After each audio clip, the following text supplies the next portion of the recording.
Thanks everyone for coming.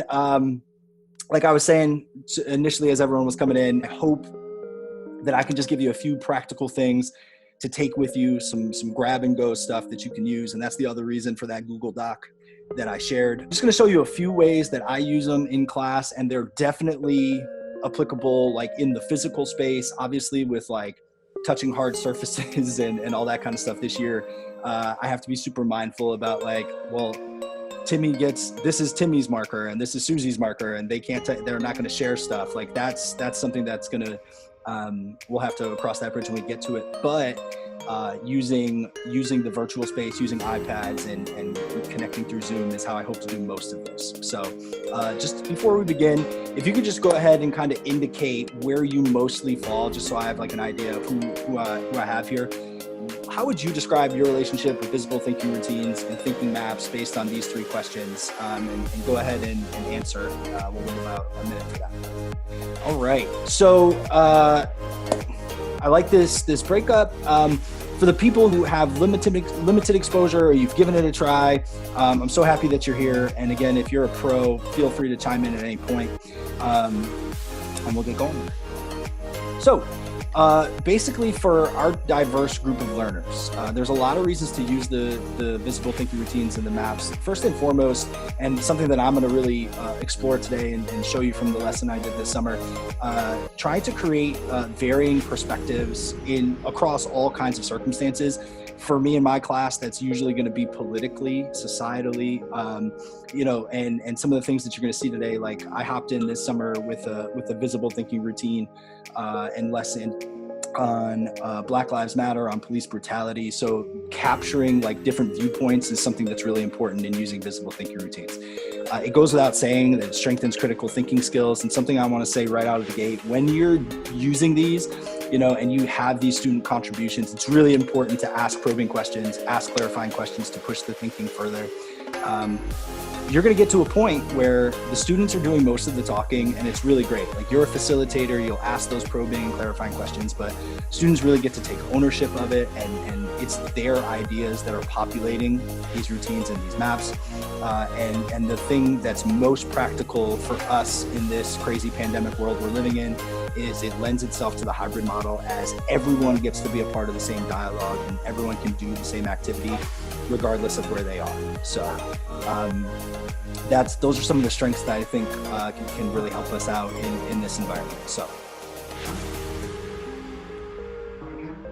Okay, so what I want you to do throughout, y'all, is just please hop in and ask questions whenever you want. Again, it's a little difficult for me to jump back and forth in the chat. So if you're someone who's noticing that the chat's blowing up, if you just want to hop in and let me know, and I'd be delighted to take questions throughout.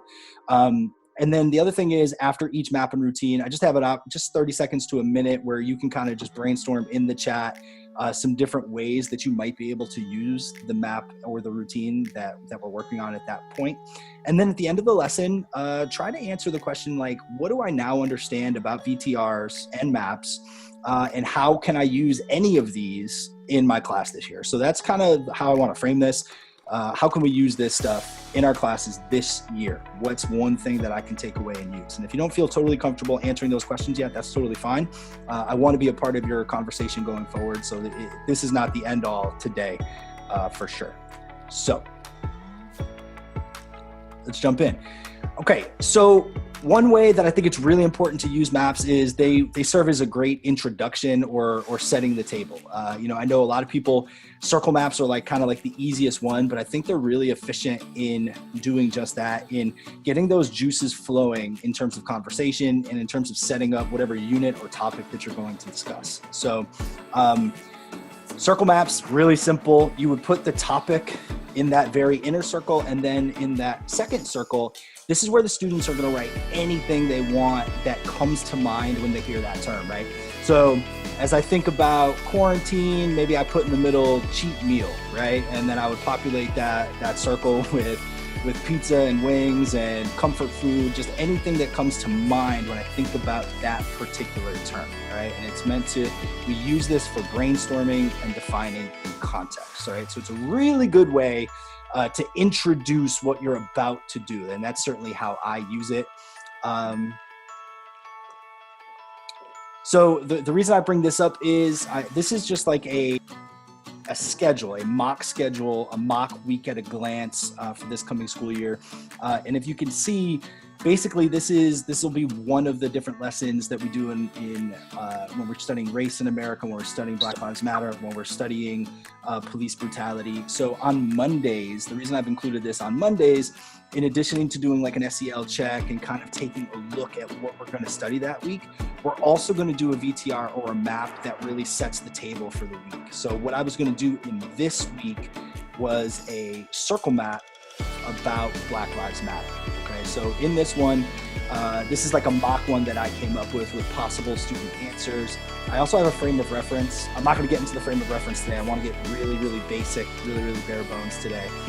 So again, Black Lives Matter would go in the middle, and then students would write anything that comes to mind about that given topic. The way you can take it a step further, and it's something that I really believe in, is, and this is from, I know this is difficult to see, I can share these images with you all. I have a whole folder of these routines that I've done. From my mock lesson this summer, we took it a step further, and I had half of the students kind of do it from the perspective of people who would support Black Lives Matter. And then I had students do it from the perspective of those who would not support Black Lives Matter. And it was about kind of getting into the mind space of those people, not that they themselves, this activity is not about the students themselves weighing in on where they stand. That moment's going to come. That time will come. This is about exposing students and trying to activate their prior knowledge about the things they've seen in the news, the things they've seen on their social media, and trying to get a gauge of what they know about it here and now. So this is a couple of different students who did this in the virtual space. We actually did this asynchronously, where I gave a video, and I'm going to show this later in the presentation, where I gave a video for students to say, okay, you're going to do Black Lives Matter.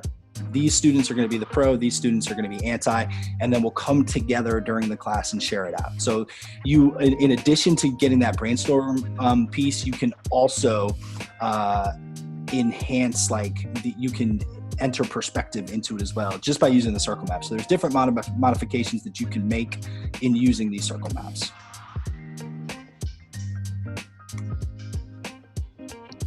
So these are just some ideas that I came up with off the top of my head about the different ways that you can use the circle map in your class. But the very next slide is basically just going to ask, what are some ways that we can use them? So just really, let's take a minute here, and in the chat, think of some ways that you can use the circle map in your class. So let's take a minute, and even if it's just one, if everyone just wants to throw one in, just something that comes to mind, doesn't have to be like your first unit or your last unit, just something that comes to mind topically that you can potentially do a circle map about. Go ahead. Yeah. So I'm seeing a lot of really great ones. Everyone, just calling out the ones I see: religion, prior knowledge about the Revolutionary War, music analysis. That's awesome, Julia.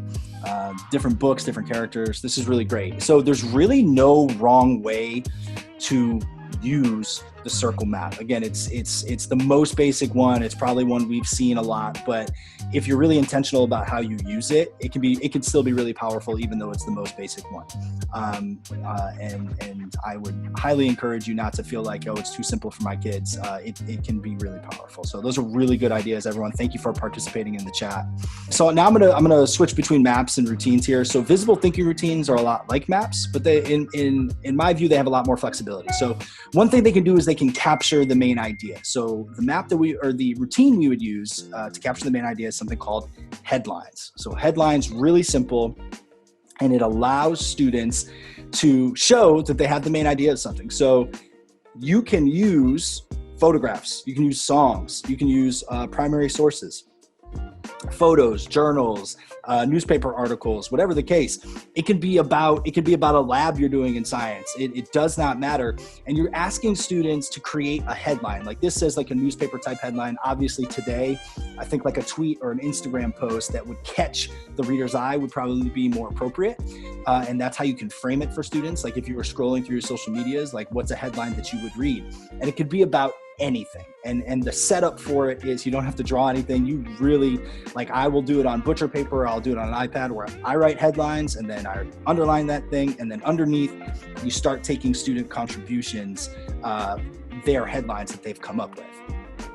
So this is an example just from my 8th grade this year, where we listened to an episode of that. We listened as a class to an episode of The Daily from the New York Times, and it was about teens vaping. So it was like super like topical and super relevant to 8th graders who, unfortunately, a lot of their friends, whether younger friends or older friends that they know, are engaging in vaping. So it was like something they were super interested in. So after listening to that episode, students created headlines that captured the main idea of what that episode was about. And we actually did that for part 2 of the episode, where they did like a back-to-back series on vaping and teenagers in America vaping. So this is something that one student came up with. And the other thing I'm gonna say this a lot during this presentation, have your students take screenshots and have them send them to you. So like when we're in school, I just have them airdrop it to me, and that's when I'll go ahead and I'll share it to Twitter. But I think now, since not everyone's always going to be in school and you can't necessarily put stuff up in your classrooms, you still can, but it just, again, with using markers and stuff, I'm a little wary of that. You can create Google folders and throw those into Canvas so students can always have access to their thinking. And that's really the important thing, that they're capturing their thinking at all times, and they can kind of see where they've gone and stuff. We've also used this in the past. We had students look at, this is like an intro activity we used for our World War II unit, and they looked at a map from World War II Europe, and they saw all of the German control of the continent, and they wrote a headline based on only using a map. That's the only thing that they were looking at, and they came up with as many of these as they can. Again, this year, I don't know how often I'm going to whip out the sentence strips, because I don't trust students to be washing their hands all the time yet, but we can still do this using our iPads and using Notability. So these are a couple of the examples that we have of students using them. And again, I have some ideas. Again, I'm not a math teacher, I'm not a science teacher, I'm not an English teacher, so some of my ideas may seem stupid. So one more time in the chat, let's take 30 seconds, 60 seconds, and how can we use headlines?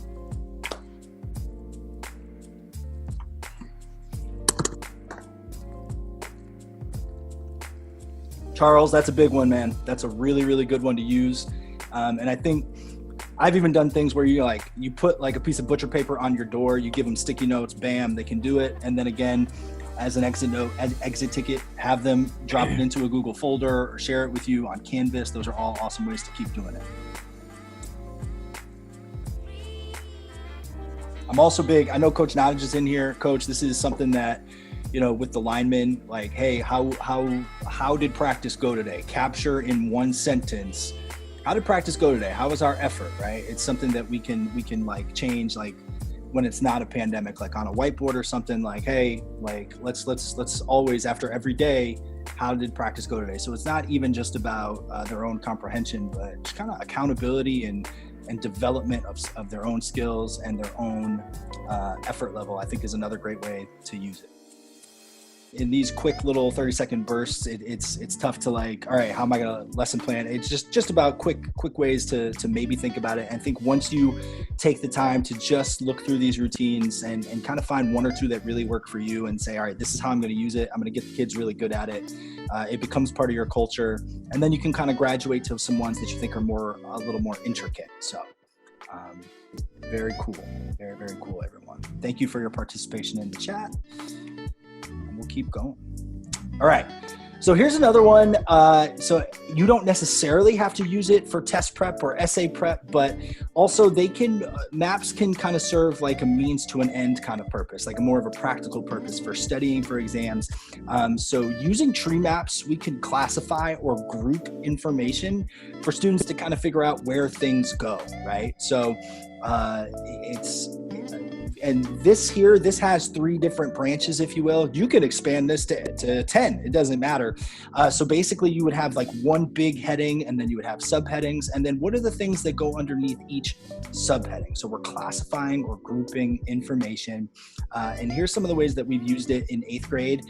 In our unit at the beginning of the year, where we were talking about mass media, students, now first they came up with a circle map of all the different kinds of media that they could. And then this is an example that students created in terms of the different forms of media that exist, right? So they did like broadcast TV, and then they did stuff that's in print, and then they did things that were like internet or app related. So this is just like a really simple 8th grade version.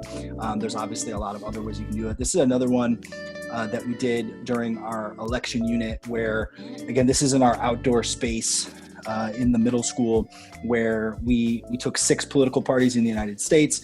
We gave them a series of issues that they were going to kind of study, and then place the platform, issue, or policy that each party came up with, and they put it and they housed it underneath each one. Okay, so you don't have to go ahead and draw all the lines really nice and neat. You can do whole blocks like we have here. We have sticky notes and that kind of a thing, but it's a really good way for students to try to remember information by classifying it, and you'd be surprised how 8th graders can tell you about the staunch conservatism of the Constitution Party, and it based on using things like this. So a tree map, again, just to kind of putting things where they belong, and it kind of serves a little more. It's a little bit more just about factual information, but it can be used for a lot of different things. So we classify, we categorize, we sort, we group. And you can even do something like if you were preparing for an essay, right? Like, this is going to be paragraph 1. Here's everything I'm going to put in that, or body paragraph 2, and so on. There's a lot of different ways you can use it. And how can we use them in our class? Yeah, Tiffany, I was thinking about like when we were having a conversation about the different types of musicals, like that crossed my head, like the different categories you were teaching me about last summer. I think that would be pretty cool. I used one to do that. Did you really? Nice. It wasn't as pretty as yours, but I'm sure it was great. Okay. Yeah, Howard, I can definitely see that. I know and it's definitely not at the same level, but like in the lower school, they do that with species or ecosystems, and then they also do like 3D, like animals and stuff. It's pretty dope, but definitely in the sciences would be super appropriate. Shelly, I think that could be really powerful. And again, I think it's just amazing the different kind of flexibility you have with these. All right. Thank you, everyone, for your brainstorming in the chat. And if I'm going too fast, everyone, just let me know. I want to save time at the end where you can just blast questions at me. So I apologize if I'm going. Bogey and Claire, if you want to address it in the chat. Like, the other thing is you can create like thinking map and visible thinking routine Frankenstein monsters, where you can kind of smash together whatever you want. So I think Claire is kind of speaking to that, but if Claire, you want to kind of talk about that specific I can't take credit for it, but it's just something that we started using as an English department, and it's kind of, I can share it. I'll have to find an example of one. I'll put it in the chat, but it's just a tree map, and it has an element of, I guess, a flow map, because it's going in chronological order, but we just use it to organize kind of like your basic 5-paragraph essay. I'll see if I can find one, and I'll put it in the chat. Thank you. That would be really helpful. Thank you so much, Claire. Thank you so much. All right. The last routine I'm going to go over today, and this one's a little bit more intricate. It's called Ways That Things Can Be Complex. And this is really about capturing many different perspectives. And this is one that you can kind of attack it matter-of-factly, or you can do it more in the abstract. So there are 5 sections in this routine, right? And hopefully you can see this. And again, I have a YouTube video where I explain this routine specifically, and I go into it a little bit more into detail. But basically, much in the same way that you could bring like a bunch of maps and routines together, you can just do sections of given routines and sections of given maps. And in the video clips, in the video cut-ups I'm going to show you today, one is where we looked at just the complexity of truth, and we had students answer the prompts of complexity of truth. So how can something be complex? And then there are all these different prompts that students are going to approach it with. In the kind of historical political sphere, I think it really lends itself to things that are like kind of more like, this is an event that took place, right? That can be super complex. You know, one of the examples I came up with was like, say, like the Haitian Revolution. It's an event that's taken place. There's a lot of moving pieces. There's a lot of perspectives. But then when you look at something that's like a little bit more of a gray area where there's not like necessarily the same kind of, well, this battle took place and this legislation was passed, whether it's something like discrimination or something like that, where the students can really explore the space a little bit more. So in this one, I had students do sections 2 and 5. I'm going to show you a video clip here in a minute from section 2. And we did this one on police brutality. And we were trying to kind of ask ourselves, what statements do people make on the different sides of this argument, right? Like you have people who are really calling for enhanced police accountability. And then you have people who are saying that the police are kind of uniformly good and their role is important, and different sides are going to say different things. So a student would make a statement, not that belonged to them, but that belonged to someone within those subsets. And then we would ask the question, is that statement like hardcore fact, or is it more up for debate, right? And even that question is then open to discussion based on which camp you might find yourself in. So that for me in the social sciences is why I think it's really, really good, because there's so much gray area. Truth is often a lowercase t, right? And it all varies on point of view. So this for sure is one that's a little bit more complex, which I know is in the title here. So what I'm going to do is I'm going to leave I can do this here. Okay, I'm going to pull up a video here this is from a virtual lesson from the summer. Is everyone able to see the video right now? Can everyone see my screen? Yes. Okay, cool. Yes. All right, so Logan is about to make a statement. Again, this is not Logan's statement. It's a statement that would be from one perspective, and then kind of our dialogue about that statement. All right, Logan, close us up on slice number 2. Kneeling to the national anthem is disrespectful for the military. So yeah, and it's like, now that we're like doing this, it's like, oh, holy smokes, we could have added so many to this stuff now. So kneeling is disrespectful to the military. Logan, disputed or undisputed? Disputed. Of course, yeah. Quickly tell me like how each side probably sees it. One side thinks I fought for my country. People are fighting overseas for my country. They shouldn't be doing that. It's so disrespectful, blah, blah, blah, blah, blah. Where the pro side would be, this is not about the military. It has never been about the military. It's about how can I live in my own country where I'm a citizen. I pay taxes. I do everything as a community. And I'm not even equal. I don't have the same freedom as everyone else. So right. I'm doing things as my platform to get my point across. Nothing disrespectful. I still love America. It's that I am not equal. I want my platform to be seen to be equal. Okay, so that's just, and that's one particular section of the routine. And we had many different responses, and that alone, like it took us quite a while to do that. It's a really good use of the class time to have those conversations, and you'll find that there's an awful lot the students want to talk about, even if it's not something as kind of like politically relevant as Black Lives Matter and police brutality. By asking students to get waist deep in whatever the topic is, you're going to get some really nice dialogue out of it. So again, these are just some examples that I came up with in the chat, if you could. And I know this one is a lot more intricate with a lot more moving pieces, but can we take a stab at some ways that perhaps we can use ways things can be complex in the chat? And And again, I love the way that, again, as a social sciences teacher especially, that you can just rip apart things and just see all the different perspectives that exist. And then that can go, this particular routine allows for students, and it's in the third section, how do you relate? Like, where's your truth come in? And that's where you can have some really, really good discourse and debate. My expectation will be, though, we're not going to get to that until students have consulted a variety of primary and secondary sources. So I want the kids to be thinking about the perspectives that exist. Then we're going to do some really good research. And then we'll get to that point where students can take a stance, even on something as high stakes as BLM, as police brutality, as race in America. We don't want to make those topics, or any topics really, too taboo to discuss.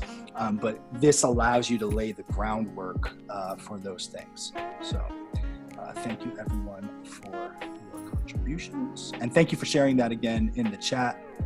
Appreciate it.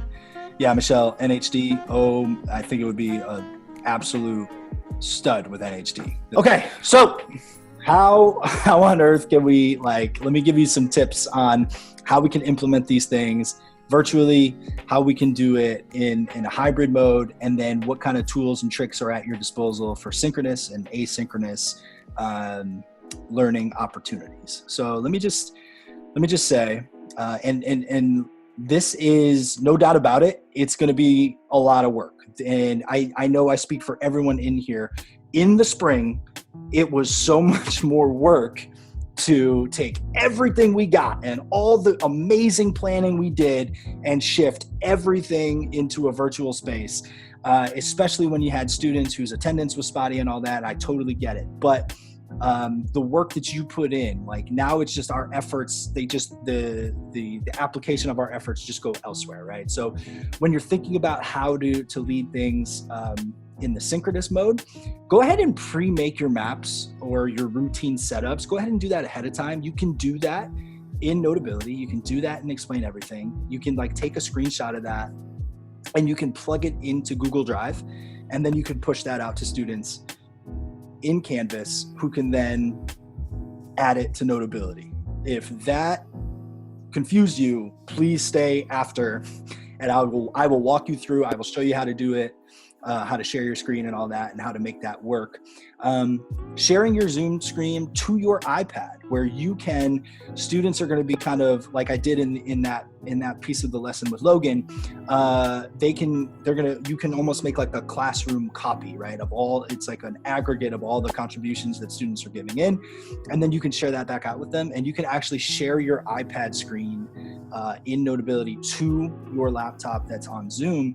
And that's really going to be useful when it comes time for the hybrid mode, because the kids zooming in and the kids in your classroom are both going to be able to see what's on your iPad. So that's really, really good. Make sure your students are sending you screenshots. So you can literally plug this in as formative grades, but also don't be afraid to just do this as a really good use of class time. You don't have to grade it. You don't have to give it a formative. It's just an amazing way for students to expose themselves to course materials. And then when you give them an opportunity to see their thinking, and wherever you house that, whether you take pictures and you put it all over your classroom walls, or whether you put it in your modules on Canvas, allowing students to kind of always have access to that is really powerful. And they can see their thinking and see everything that's going on. And the other big tool that I'm afraid I'm really, really annoying about is posting on social media. I think it works especially well for the middle schoolers, but even the high school students that I've done lessons with, and they love it when they know that their work and their thinking is being put on social media. It kind of raises the stakes for them a little bit. Their buy-in is that much higher.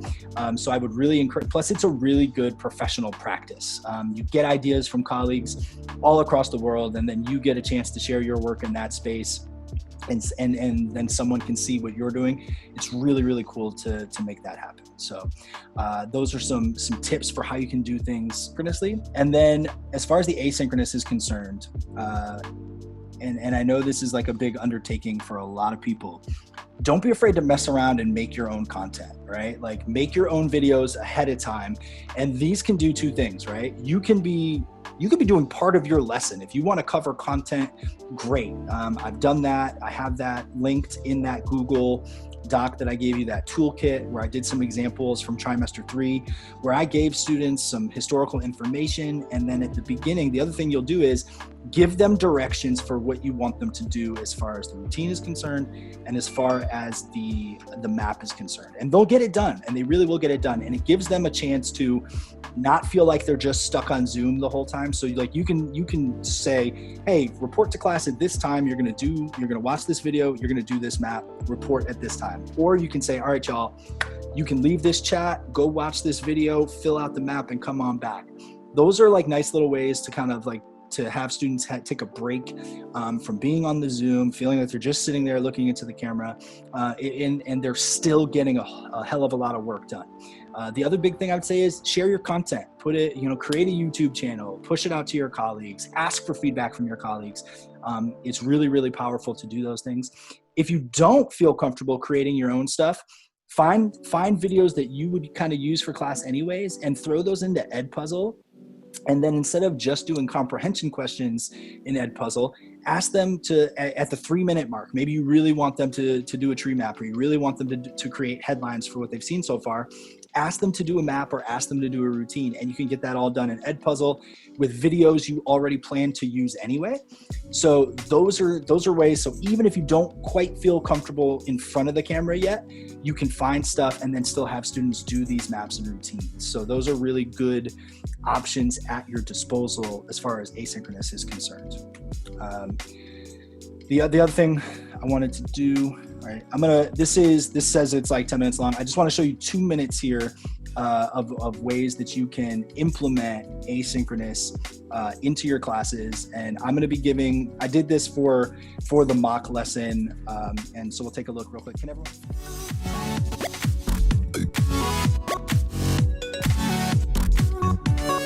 For the asynchronous portion, I created a video ahead of time for students to watch and then work individually on before doing as a class.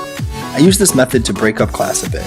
Instead of paying attention to the Zoom call for the entirety of the period, students can take a breath from me and do some work on their own.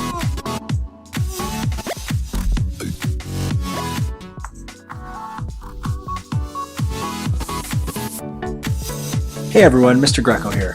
Before logging into class today, I'd like each of you to fill out the circle map assigned to you. On one circle map, you will list as many items as you can from the perspective of a supporter of the Black Lives Matter movement. On the other circle map, you will list as many items as you can from the perspective of someone who does not support Black Lives Matter. Remember, when we use circle maps, we are defining in context and brainstorming as many ideas that come to mind about a given topic. When you report to class, we will share out our responses and complete the frame of reference for each. Please spend some time reflecting on these questions. Where did I get this information from that I included on the map?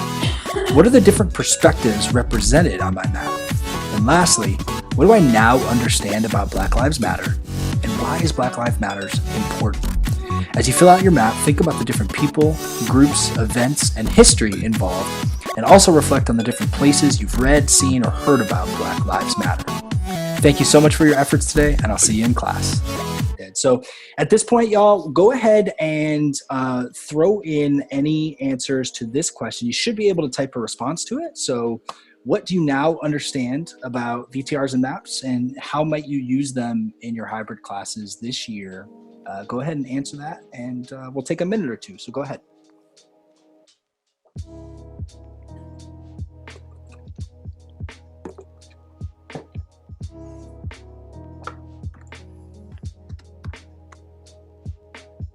Yeah, anything that you feel comfortable with, whether it's Jamboard or Notability or Explain Everything, whatever works for you, that's really great, whatever you're feeling. And I'm getting the sense now, like I've always been on Team Notability, but Explain Everything now has the ability to have students working on the same kind of document at the same time.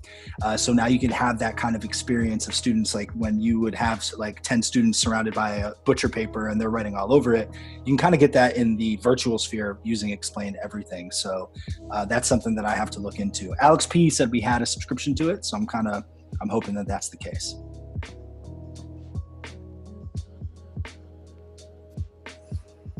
Yeah. All right. Yeah. To the person who wrote, you already explore complex multi-perspective issues.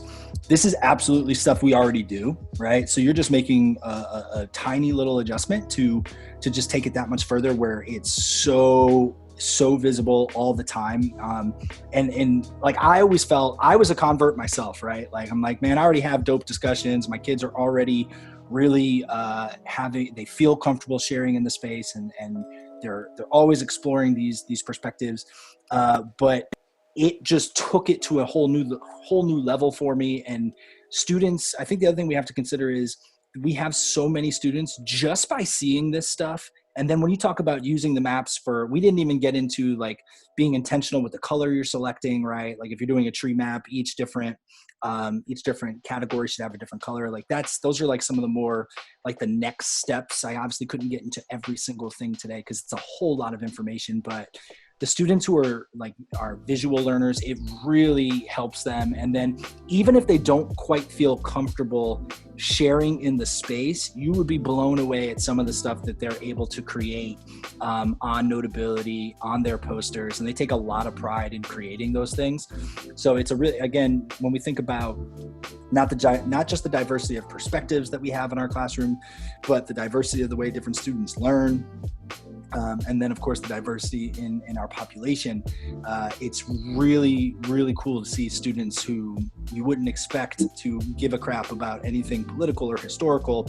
No, they do. They just didn't. They have trouble verbalizing it, and then they hit you with this stuff. And then when they have it in front of them, they're a little bit more comfortable sharing because they've had a second to kind of visualize it and put it in concrete.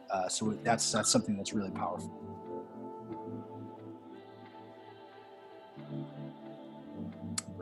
Vinny, can I add something to that time of letting students kind of visualize first and think about it first before they speak?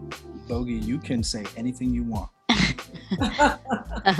I think that really applies, especially in the high school, to our second language learners. Sure. It is absolutely essential. I know in middle school you have some, but not possibly as many. Mm-hmm. But in the high school, so many times, within the ESOL classroom, they come and tell us that, they would love to be able to contribute more to, their science class or their social studies class, but they feel like by the time they get their words together, mm-hmm. the class has already moved on, and so they don't want to come back. Right. Yeah, that's a really specific way and a really useful way to implement them. That's a really good point, Bogey. Thank you. Okay, I just want to kind of put a few different things here. If you, for anything at all, have any questions, comments, concerns, anything you want to kind of push me on further, these are the different ways that you can reach me. You can go ahead and take a snapshot. You please call me, text me, email me, whatever you're comfortable with. And then please check out that Google Doc. And in a minute here, I'm going to pull it back up. I want to show some love to some of the people that were my inspiration for giving this a try. Some more of the famous thinking map and visible thinking routine people, like Ron Richard at Project Zero, and James Dean, who's an educator who works with thinking maps, who they post a lot of stuff all the time on their Twitters that give a lot of really good ideas. And then really on our own campus, I linked Laura Fitzpatrick, Jess Boston, and Lindsay Edmondson, who post all kinds of dope stuff all the time. And then if you're interested in learning more about the rationale for visible thinking routines and why they're really useful and thinking maps, I linked Jen Burns' presentation from yesterday. She has so many great resources on, pandemic or not, why you should be using visible thinking routines and maps. So I'll definitely put you in that direction. And then if you are ready to start to get in front of the camera a little bit and create some asynchronous content, I'd be delighted to help you with it. But I also linked an EduSlam from Ariel Jesperson, who kind of gives you an easy tutorial on how to create videos, and then you can become a little bit more advanced from there. But she'll give you like a framework, she'll give you a baseline on how to do those things. And then I have different video clips They go right to my YouTube channel of different lessons I've done using the VTRs, using asynchronous videos. So please feel free to check that out and give me any feedback whatsoever that you'd like. And one more time, I'll just show it right here. So again, here are a list of places that you can go to just like, hey, I'm ready to go mess around with the visible thinking routines until I, find the one that I'm really looking for that I want to try with my kids. I think that's a really good way, and it just has to be done on your kind of at your pace and what you feel comfortable with. The other thing I'll say is you can go to this website. I'm going to pull it up here. They have teaching by subject, right? So even I'm just going to pull up art photography, right? And then they highlight for you which routines probably make sense for you to take a look at first. You're not limited to those, but here are the ones that are going to work best for you. So you can filter it out about which ones you want to do, and it'll pull up recommendations for you, which is really great. And then again, here are some videos that I created that you can look at your leisure. And then, like I said before, Ariel and Jen's stuff is here as well. So I just want to open up the floor for any questions or comments, and thank y'all for coming. So I'm going to sit tight, and if you have questions, you can go ahead and shout them out.